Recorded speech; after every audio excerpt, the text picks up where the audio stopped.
Нема да дозволиме злоупотреба на ситуацијата и профитирање преку неоправдано зголемување на цените кај храната, порача заменик министерот за економија и труд Маријан Ристевски во очи на средбата во ресорното министерство со дистрибутерите и производителите. Двата извештаи на Пазарен, во кој е констатирано дека во одреден период цените на рафтовите растеле побрзо од оние по кои се набавувале поради повисоки бруто профитни маржи, а во одреден период, дури и кога набавните цени се намалиле, крајните останале исти, се главните теми на состанокот во економија. Ристевски вели, иако засега цените на храната се стабилни, а тоа го покажуваат и анализите на Пазарен и податоците за инфлација на статистика, сепак доколку има потреба, како влада може да интервенираат со мерки.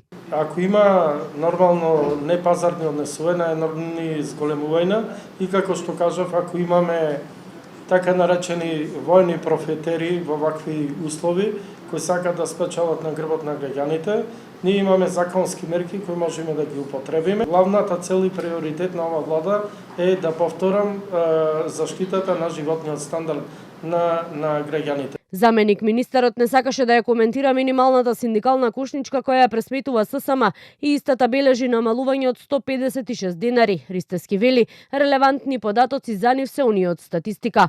Инаку според пресметките на синдикатот, иако е забележано минимално намалување на кошницата пред се од 108 денари кај храната и речиси 50 денари кај транспортот, на едно 4-члено семејство и натаму му се потребни над 68.000 денари за основните месечни потреби.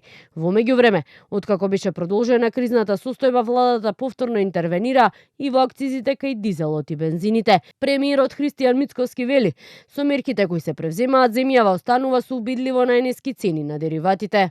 Ќе ги намалиме акцизите за безоловните бензини и за дизел горивата, со што колку толку ќе влијаеме позитивно, би рекол, за граѓаните, а негативно за цената, бидејќи ќе се намали.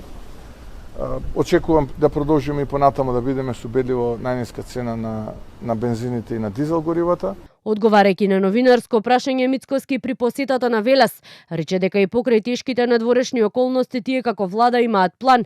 Буџетот вели се полни дури и над нивните очекувања, а смета дека како држава ќе имаме солиден раст на БДП и во вториот квартал годинава.